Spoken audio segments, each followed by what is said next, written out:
As dawn crept over Central Park, a shimmering spacecraft, barely visible, settled among the shadows of towering oaks. The hatch hissed open, releasing a waft of cool air as three figures stepped into the new light of day, clad in anachronistic splendor. Zeltrax, with his vibrant neon windbreaker and a meticulously styled mullet, took a deep breath and stretched his arms wide. Ah, the radical air of Earth.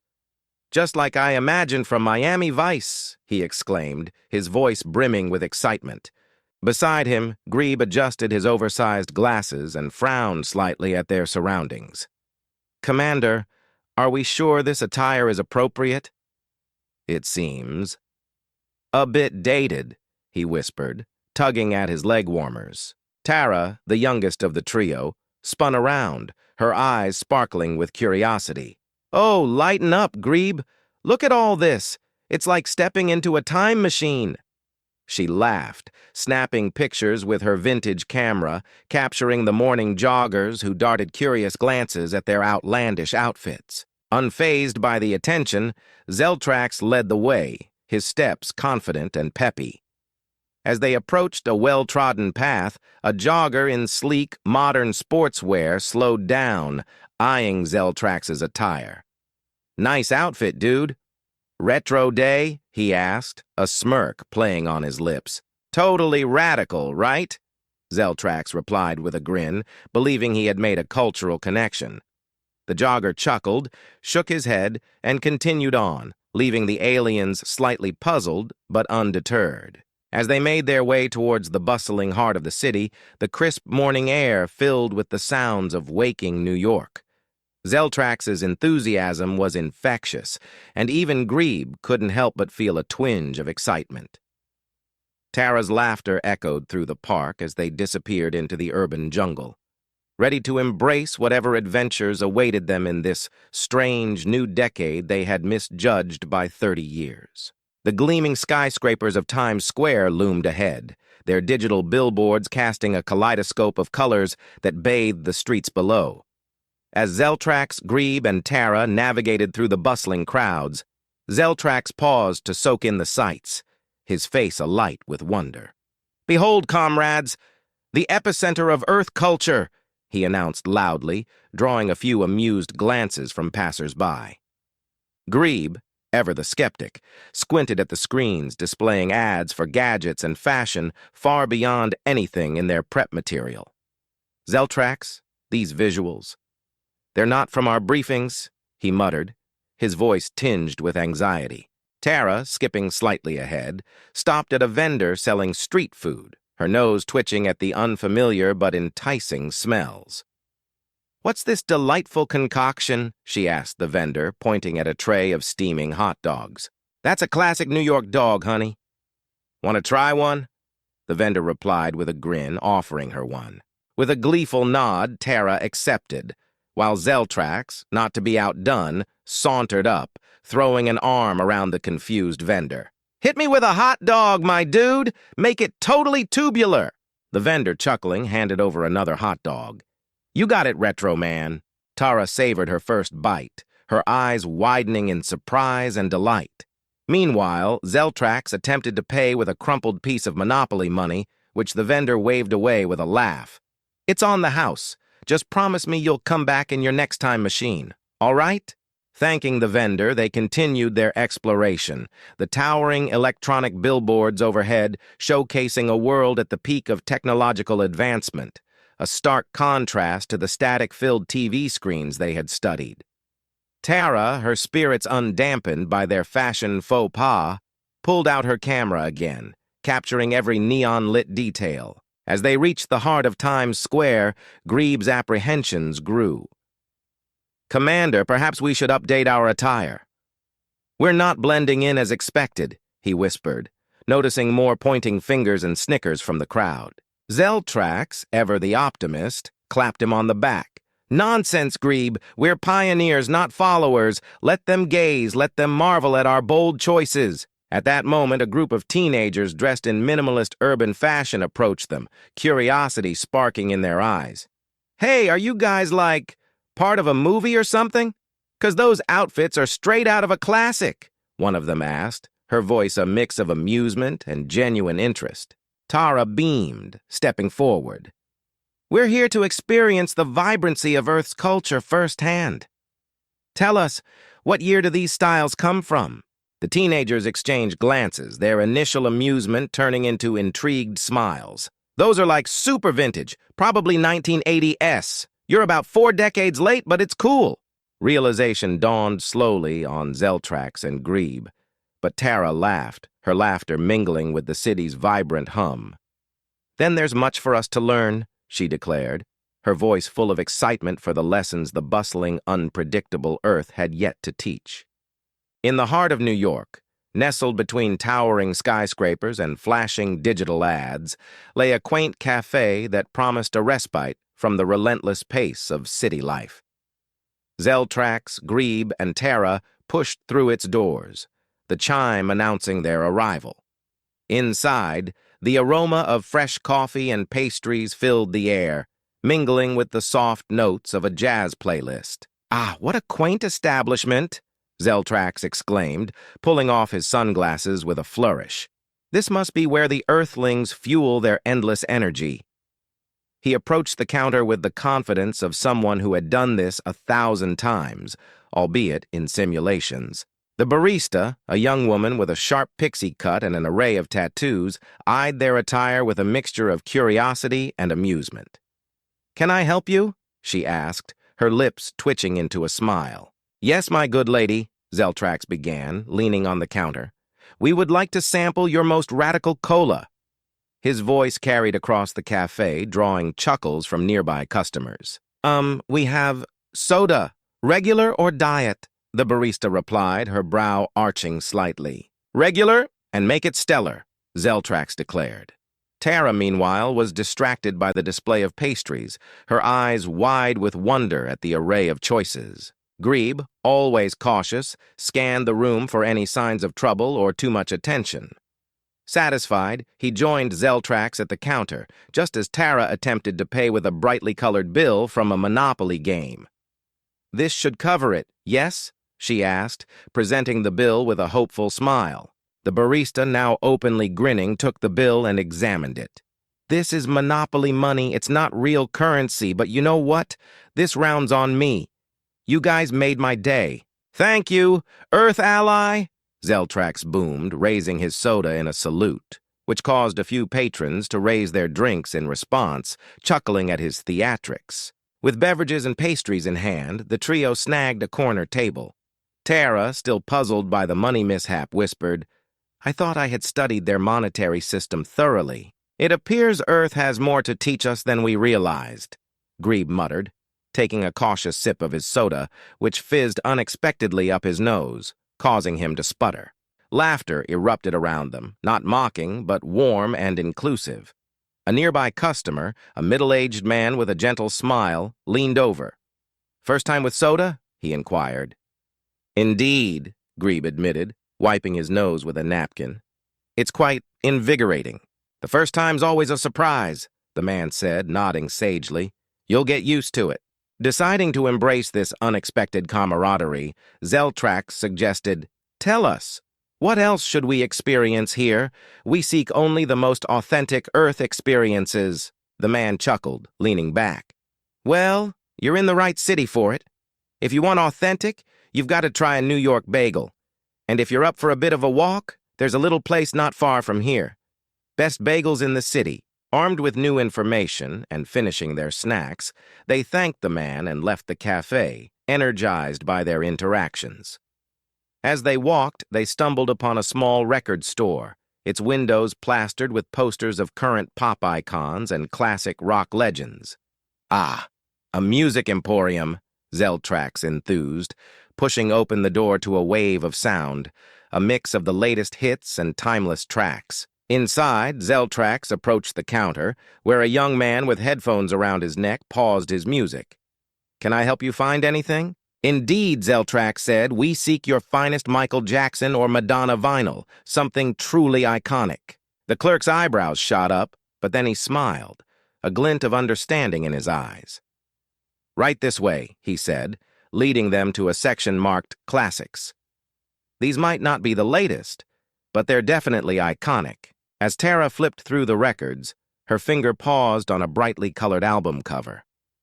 "What about this one?" she asked, holding up a vinyl that promised the best of the 80s. "Perfect choice," the clerk approved, his smile genuine. "You have great taste." With a newfound treasure under her arm, Tara beamed. Their journey through Earth's culture was proving to be more enlightening and more delightful than any of them had anticipated. Amidst the rhythmic heartbeat of New York, Zeltrax, Griib, and Tara ventured into the labyrinthine aisles of a vintage record shop, its walls plastered with colorful album covers and iconic band posters from decades past. The musty scent of old paper and vinyl was a sharp contrast to the sterile air of their spacecraft, imbuing the store with an authenticity that Tara found intoxicating. "Behold the archives of Earth's musical heritage," Zeltrax proclaimed, his voice echoing slightly under the high ceilings adorned with dangling records.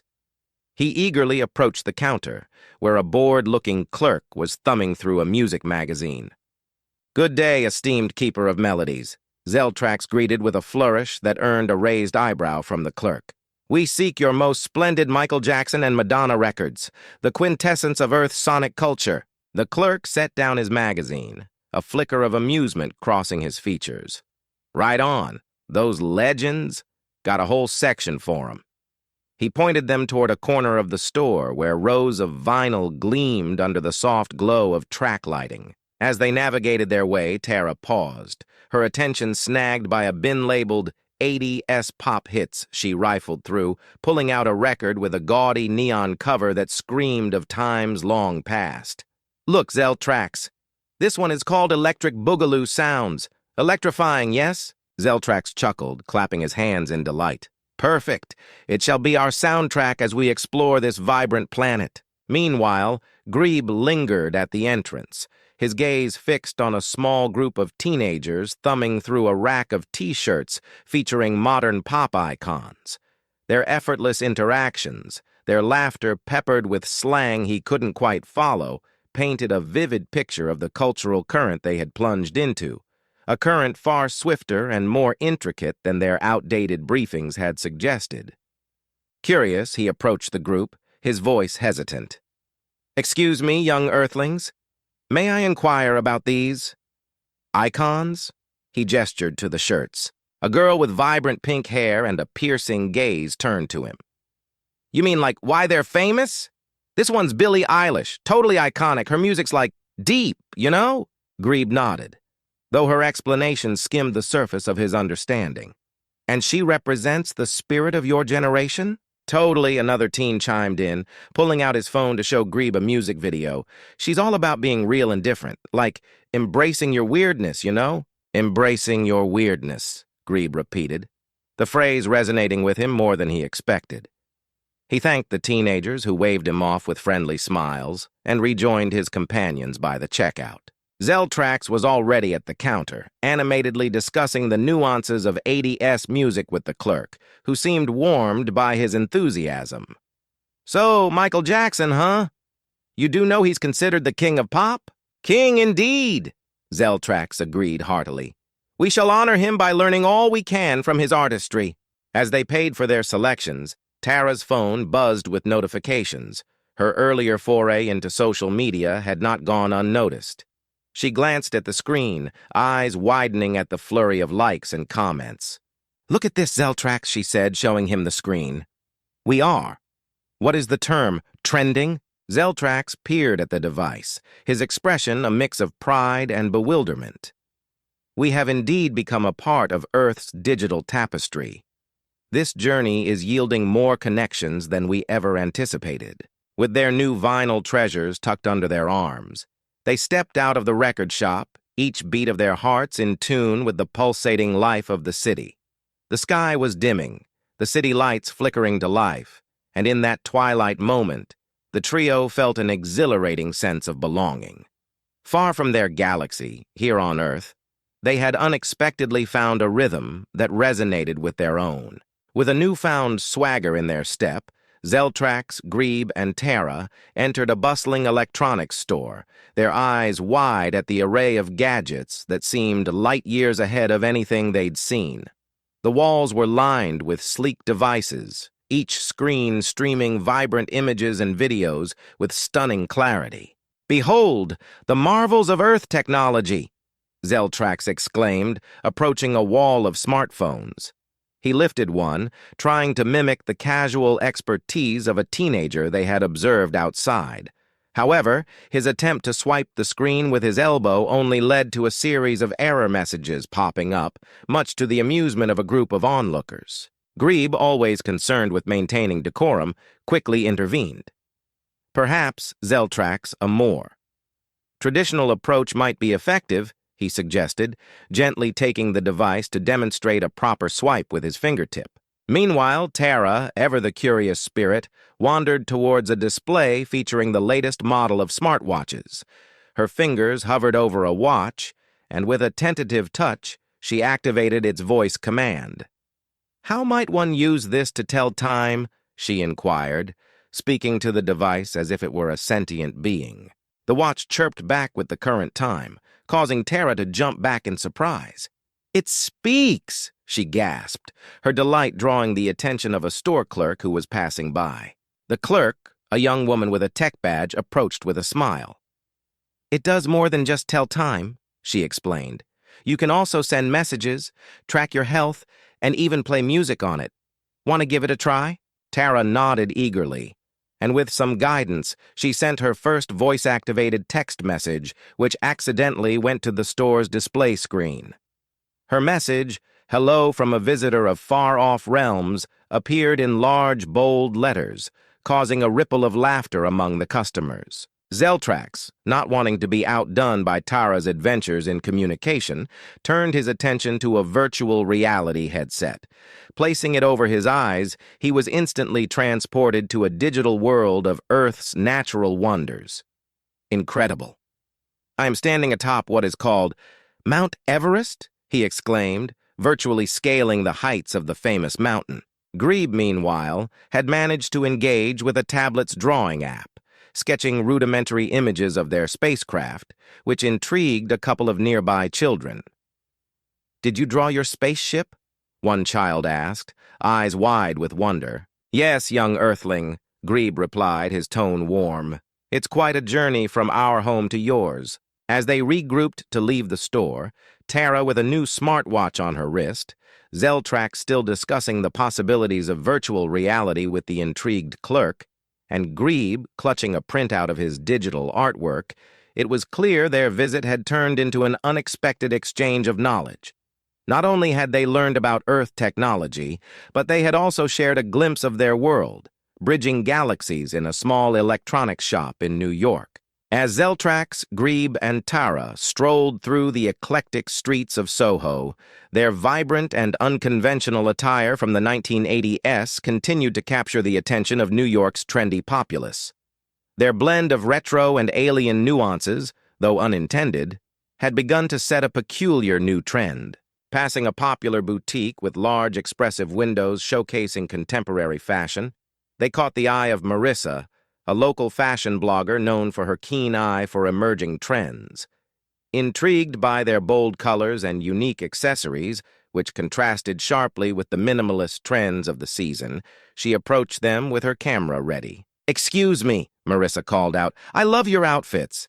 Can I take a few photos for my blog? You have a fascinating aesthetic," she asked, her voice a mix of curiosity and excitement. Zeltrax, ever the enthusiast, beamed at the attention. "Of course, Earth fashionista. We are honored to participate in your visual archive," he declared grandly, striking a pose that Griib and Tara awkwardly mirrored. After a quick photo session, Marissa chatted with them, quickly piecing together that their style was more than just a fashion statement, it was a cultural mishap. Yet she saw an opportunity. "You know, your look. It's retro but with a twist. It's refreshing. I think my followers will love this." She posted the photos with the caption, "Retro Reimagined, the Cosmic 80s Invasion." The response was instantaneous and overwhelmingly positive.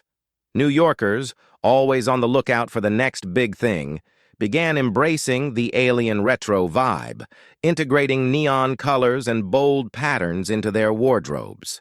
Later that day, Zeltrax, Griib, and Tara were invited to a local TV morning show to discuss their sudden impact on the city's fashion scene. Under the bright studio lights, the host, a charismatic woman named Lana, introduced them with a warm smile. "So tell us," Lana began, her curiosity piqued. "What inspired this unique fusion of 80s and extraterrestrial style?" Zeltrax leaned into the microphone, his voice filled with pride. Our fashion is a homage to the vibrant Earth culture of the 1980s, as seen through the cosmic lens of our people.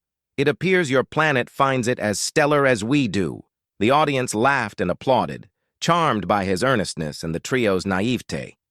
Griib, slightly more reserved, added, "We are merely ambassadors of our culture, trying to blend in, though it seems we have stood out instead."